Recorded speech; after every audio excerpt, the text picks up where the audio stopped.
Olha, e a bancada feminina no Senado encolheu após o resultado das eleições do último dia 2 de outubro, mas na Câmara dos Deputados vai contar com um número maior de mulheres na história do Congresso Nacional. Para falar sobre este assunto, eu quero chamar mais uma vez a Sulamita França. Olha, Sula, as mulheres ainda hoje enfrentam grande resistência em lugares de poder. Isso é realmente um absurdo, Sula. Afinal de contas, as mulheres são a maioria, elas estão em todos os espaços, em todos os lugares. Na política ainda enfrentam resistência. Eu quero fazer aqui também um alerta. Essa resistência, Sula, nem sempre ela é apenas na Câmara dos Deputados ou no Senado ou durante o discurso de alguma dessas mulheres, mas também no voto. Afinal de contas, os eleitores também que poderiam eleger mulheres para representar o nosso país acabam também escolhendo aí pessoas que na maioria das vezes não têm nenhuma ligação com a sua forma de interpretação do mundo, Sula. Com certeza, Elias, e a gente vê também na política, né, não só em cargos como deputados federais, estaduais, prefeituras também, vereadores, a maioria são homens. E aí essa desigualdade social, ela já vem de muito tempo, né? Nos trabalhos, por exemplo, as mulheres são as que menos têm cargo de liderança. A gente vê muitos homens chefiando e realmente as mulheres acabam sendo esquecidas. E apesar dos direitos conquistados pelas mulheres ao longo dos últimos anos, ainda acontece a exclusão feminina de uma forma geral. Por exemplo, eu trouxe aqui uma pesquisa muito interessante que, de acordo com o relatório global Gender Gap de 2021 do Fórum Econômico Mundial, as mulheres ganham 32% a menos que os homens em média. Essa pesquisa ela foi feita em 156 países em 2021. São lutas diárias que a gente enfrenta e realmente na política não é diferente, assim como você falou, né? No Senado, apenas 4 mulheres eleitas aí de 27 cargos. Elias, a gente trouxe então uma reflexão de como vai ficar a política esse ano. Vamos conferir. Dos 27 senadores eleitos, apenas 4 são mulheres. Damares Alves, do Republicanos, Tereza Cristina, do PP, atual deputada professora Dorinha, do União, e a deputada estadual Tereza Leitão, do PT.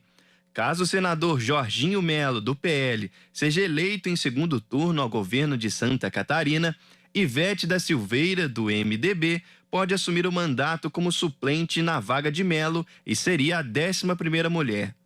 Já a Câmara dos Deputados vai contar com o maior número de mulheres na história do país em 2023. Das 513 vagas, 91 vão ter representatividade feminina. Entre as novas deputadas, 2 são trans, Érica Hilton, do PL, e Duda Salaber, do PDT. Em 2018, 77 candidatas foram eleitas. As mulheres são vítimas ainda de preconceito e realmente na nossa sociedade eles precisa muito, ainda tem muito a ser feito. A gente precisa ter aí políticas públicas também que incentivam, né, o trabalho das mulheres, porque as mulheres, como você falou, elas têm um papel fundamental aqui no Brasil.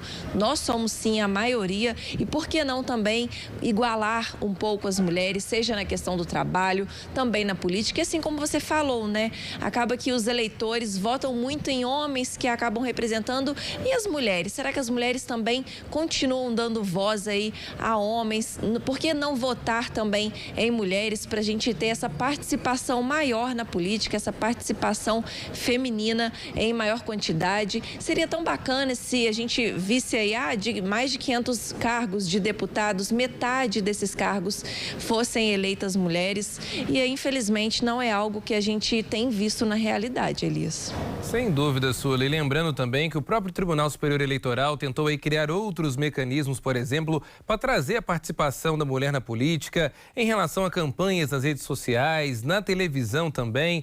O fundo partidário, 30% desse fundo partidário precisa ser justamente focado nas mulheres que querem se candidatar a algum cargo público. E olha, Sula, realmente os desafios ainda são muitos. Infelizmente, quando falamos em políticas públicas, quando você tem a maioria de homens decidindo políticas públicas para mulheres. Muitas das questões que são importantes deixam, por exemplo, de entrar em pauta. Na maioria das vezes, os homens estão aí falando pelas mulheres, tentando colocar a visão deles de mundo também nas questões que são pertinentes a elas. Então, por que não ampliar esse espaço para que cada vez mais mulheres estejam aí nestes cargos que são fundamentais para a democracia do nosso país?